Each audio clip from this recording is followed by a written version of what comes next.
Ассалаумағалейкум ағайын, менің атым Шоқан. Мен бір керемет дәрі туралы әңгіме қозғайын деп отырмын. Нұржан деген бауырым бар, сол кісі көптен бері айтып насихаттап жұртқа түсіндіріп жүр ғой. Соны күндердің күнінде мен де қызығып сұрадым өзінен. Мен анық білетінім, Нұржан ешқашанда ешкімге өтірік айтып арамдық жасаған адам емес. Оны Аллам біледі. Енді мына дәрісі енді бір керемет болды. Айтқан әсерлерін өзі сезіп жүрмін. Қазір мен дәріні көрсетейін. Ол мынандай бір зат, йод деген. Осыны алдым, осы бүгін болды. Бір осындай таусылды, бір ай бойы іштім. Бұрыннан мен өзі тоңғақ адаммын. Сәл бір күн суыса, қол аяғым тоңып, қан жүрмей, онша бір суық тиіп жатып қалатынмын. Кәдімгі кейде айына бір рет анық ауырып тұрамын да енді. Әсіресе қыста. Кейде жазда тұмау тиіп қалады. Мына дәріні ішкелі сол азайды деймін, тіпті соңғы бір айдың ішінде кәдімгідей суық тиіп ауырмаппын. Сосын күш қосылды. Жалпы мен тонусым төмен адаммын. Қан қысымым төмен, 90-да 60 қалыптысы. Енді қысым өлшейтін менде еш нәрсе жоқ үйде. Бірақ енді байқап тұрмын, кәдімгідей күш қосылды. Алғаш күні мен бұны өзі жазылғандай қып, бір үлкен ас қасық осы йодтан суға салып, оны араластырып таңертең іштім. Енді ойлағам, бір уақыт өту керек, бұл қанға жиналу керек деп, бір апта, 2 апта өту жоқ. Сол күні кеште байқағаным, бұрынғыдай менде бір әлсіреу, ұйқым келу, сағат 7-те әдетте мен өзі бір шамам таусылып, өзі бір шаршап, үйде бір қозғалмай отырып қалатын болушы еді. Қазір жоқ, қазір кәдімгідей тәп-тәуірмін осыны ішкелі. Және бірден ас қасықпен ішкем жоқ. Бірінші күн іштім, қалған күндері шай қасықтан іштім. Кім білет, бұл жақпай қалама дегендей. Соны бір ай іштім. Мінекей күш қосылды. Жаңағы тұмау жоқ, басылды ол. Сосын жалпы бұлай бір кішкене, қалай десем екен, оптимизм пайда болды ма? Айтпақшы, бұрын майлы тамақ немесе ащы тамақ жесем, бауыр, ұйқы без, солар өт ауыратын. Қазір қойды, қазір жап-жақсы қорытылып жүр. Сондықтан осы дәріні ішу керек сіздерге де. Құр қалқанша без емес, барлық жерге пайдалы көрінеді. Менің байқағаным осы. Бұны мен Нұржан айтып бір әдейлеп жазып отқам жоқ. Нұржан әлі білмейді, мен қазір оған осыны жолдап жіберем. Егер жарияласа, тіпті жақсы, толығымен рұқсатымды берем. Ал аман есен болыңыздар. Бүгінгі хабарламамыз академик Тұрлыбековпен бірге дайындалған ақпарат. Бүгінгі тақырып Алла тағала адам баласы мен барлық тіршілік иелерін емдеу үшін бағдарламалаған және сіз білмеген сенсациялық жалғыз элемент йод туралы. Ал Құдайдың өзімен бағдарламаланған йодтың қасиеттерін тізімдеп өтейік. Бірінші, йод ағзаға түскенде зиянды бактерияны тапса, зиянды екенін танып өлтіреді, ал пайдалы бактерияны тапқанда оған тиіспейді. Йодта өзге бөтен деген тану бағдарламасы бар. Екінші қасиет, йод ағзаға түскенде кез келген вирусты танып өлтіреді. Үшінші қасиет, йод ағзаға түскен кезде паразиттер табады да оларды өлтіреді. Төртінші қасиет, йод ағзаға түскенде ауруларды бірсыпыра сканерлейді. Алдымен ең қатты зақымдаған мүшелерді анықтап, сол мүшелерден емдеуді бастайды. Бұл кезде йод адамға белгілі ретінде сол мүшелердің қысқа уақытқа ауырсынуын тудырады. Йодтың бұл ерекше сканерлеу қасиеті шынында да таңғалдырады. Бесінші, йод ағзаға түскенде тек тірі ғана емес, сонымен қатар жансыз патогендерді, мысалы хлор, фтор және бром сияқты токсиндер мен басқа да зиянды заттарды танып, оларды химиялық жолмен ыдырата бастайды. Содан кейін осы токсиндерді лимфа жүйесі, тер және зәр арқылы сыртқа шығарады. Алтыншы қасиет, егер йод ағзадағы токсиндердің құрылымын бұза алмаса, оны орап алып, лимфа жүйесі, тер және зәр арқылы сыртқа шығарады. Бұл процесс хелатация деп аталады. Грек тілінде хеле деген сөз қысқыш деген мағына білдіреді. Жетінші қасиет. Йод ағзаға түскенде үмітсіз жасушаларды анықтап, оларды қалпына келтіре алмайтынын түсінген жағдайда йод ол сол ауру жасушаларды өздігінен жойылуға бағдарламалайды. Яғни бұл апоптоз деп аталады. Апоптоз дегеніміз не? Ғылыми тілде апоптоз жасушаның бағдарламаланған өлімі. Нәтижесінде жасуша плазмалық мембранамен шектелген жеке апоптоздық бөлшектерге ыдырайды. Қаза тапқан жасушаның фрагменттері әдетте макрофагтар немесе көршілес жасушалармен өте тез, орта есеппен 90 минут ішінде фагоцитозға ұшырайды. Қабыну реакциясы дамымайды. Сегізінші йодтың қасиеті. Біздің нанойодымыз ағзада 1,5 сағат жұмыс жасайды да, содан кейін 24 сағаттың ішінде зәр арқылы сыртқа шығарылады. Яғни ағзада біздің нанойод жинақталмайды. Тоғызыншы қасиет. Адамның барлық қаны әрбір 17 минут сайын қалқанша безі арқылы өтеді. Егер қалқанша безде жеткілікті мөлшерде бейгормондық, яғни гормонға кірмейтін йод болса, онда ол адамның қанын залалсыздандырады және қандағы вирустар нанойодпен жанасқаннан кейін 90 секунд ішінде өледі.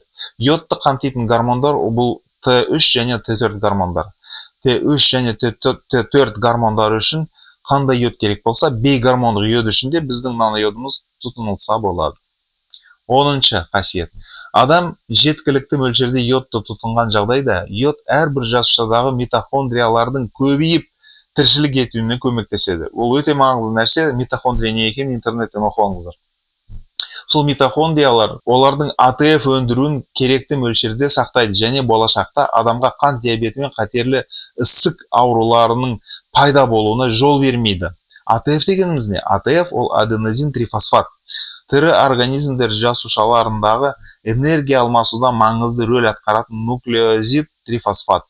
Бұл тірі жүйелерде болатын барлық биохимиялық процестер үшін универсалды энергия көзі. Осы АТФ-тың тапшылығынан адамда диабет пайда болады, одан кейін қатерлі ісік пайда болады, адамда жігер құрайды, адам әлсіре бастайды. Ал егер АТФ көп өндірілсе, АТФ-тың өндіруіне митохондриялар жауапты, онда адам дені сау болады, ұзақ өмір сүреді. Сол митохондриялар, ол бактериялар, оларға тамақ ретінде қоректену үшін йод керек. 11-ші қасиет. Йод ДНК деңгейінде жұмыс істейді. Егер ДНК-да соның ішінде генетикалық аурулар болса, онда йод ДНК-ны қайта бағдарламалайды және оның ақауларын түзетеді.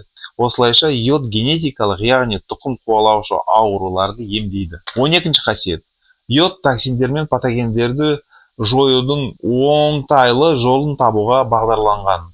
Егер жоюға арналған молекулалар өте үлкен болса, онда оларды асқазаннан құсу арқылы. Егер сәл кіші болса, онда тыныс алу жолдарының шырышты қабаты арқылы, яғни муколитикалық немесе қақырық түсіру арқылы. Егер молекулалар одан да кіші болса, онда тер және зәр арқылы сыртқа шығарады. 13-ші қасиет. Егер адамның иммунитеті бұзылып, қауіпті вирустарды танымаса, онда йод ДНК-дағы кодты түзету арқылы осы патогендерді тануға үйретеді да, сөйтіп ағзаны сол аурулар, яғни вирустармен күресе бастайды. 14-ші қасиет. Егер адамның иммунитеті барлық организмдер мен жасушаларды зиянды деп қабылдап, оларға шабуыл жасай бастаса, онда йод иммунитетті қалыпты жағдайға келтіріп, мол цитокиндік дауылды тоқтатады.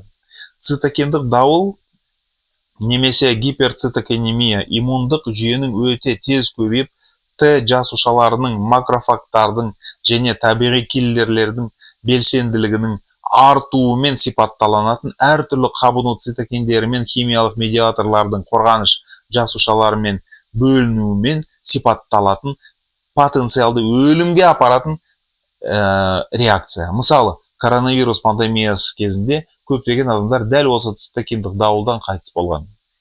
15-ші қасиет. Йод бұл жоғарғы күшпен, яғни Алланың күшімен бағдарламаланған иммунитетті түзетуші, яғни иммунитет түзейді. Иммунитетті ынталандырушы, яғни иммунитет әлсіз болса, оны жігерлендіріп жұмыс жасататын зат, және иммунитетті модуляциялайтын ерекше құрал. сіздің қолыңызда біздің керемет наноионымызды қабылдау мүмкіндігі бар. Сол себептен бізге мына телеграм арқылы мына телефонға хабарласыңыз. +7 777 055 44 00. Болмаса желісіндегі адрестерімізді сайтымыздан табасыз. Сайтымыздың адресі www.iot.kz. Біздің наноиодты ішуге 7 себеп. Бірінші, біздің наноиод Қазақстан Республикасының мемлекеттік тіркеу куәлігін алу үшін өткен сынақтарды атап өтейік. Лабораториялық сынақтар, клиникалыққа дейінгі сынақтар, 7 жыл бойы 6500 науқастармен өткен клиникалық сынақтар, Қазақстанда дәрі-дәрмектерді тіркеу архитектурасына негізделінген сынақтар, 1-1 БАД ондай сынақтан өте алмайды. Қазақстандағы биологиялық белсенді қоспа архитектурасына негізделінген сынақтар. Екінші себеп, біздің наноиод әлемдегі ең қауіпсіз өнімі. Иод химикалық элемент ретінде өте белсенді болуы мүмкін, сондықтан сіздің ағзаңыз оны оңай және ауыртпалықсыз қабылдау үшін біз оны 42 өндірістік циклден өткіземіз. Біздің иодты тәулігіне 500 мг демесе тіпті 6 мг дейін де тұтынуға болады.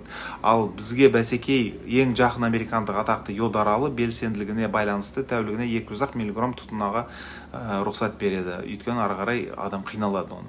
Қазақстанда біздің өнімге ешқандай балама жоқ. Біздің өнім ақш-та сәтті сатылып келеді және 30 бәсекелік препараттардан озып отыр. Наноиод төмендегі тізімдегі ғалымдар тобының жемісі болып табылады. Тыңдаңыз. Жобаның ғылыми жетекшісі әлемдік ғылымының жарық жұлдызы академик Төрегелді Шарманұлы Шарманов. Ол денсаулық сақтау ұйымының сарапшысы, ЮНИСЕФ сарапшысы, профессор Леон Бернар сыйлығының лауреаты, ол Нобель сыйлығымен тең. Қазақстан Республикасы еңбек ері, Ресей және Қазақстанның 2 академиясының академигі. Екінші ғалым Юрий Синявский, халықаралық ғарыш бекетінің ғарышкерлерінің тамағының авторы, 2 дүркін мемлекеттік сыйлығының лауреаты, біздің наноиодтың формуласының авторы, биология профессоры. Үшінші ғалым Мұрат Кеңесұлы Тұрлыбеков, Қазақстан Республикасының тағамтану академиясының құрметті академигі. Төртінші, біздің наноиод әлемдегі ең алдыңғы үздік өндіріс және 100% қазақстандық өнім. Бесінші, біздің наноиод Жапон балдырларынан алынған иодтан жасалынған. Алтыншы себеп, біздің наноиод әлем мен Қазақстан нарығында 24 жылдан бойы жақсы тұтынылып келеді.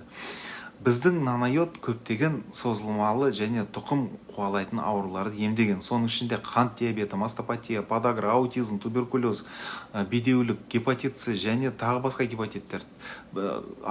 Докторлар емдей алмайтын 90% ауруларды кетіреді.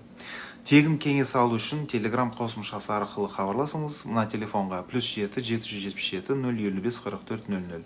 Және алам дейтін болсаңыз www.iot.kz сайтынан алсаңыз болады. Рахмет.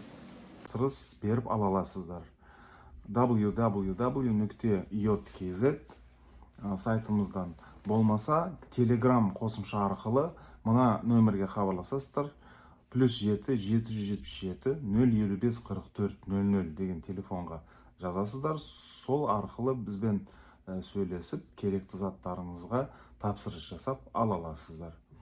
Басқа банкілердің дүкендерінде біз жоқпыз.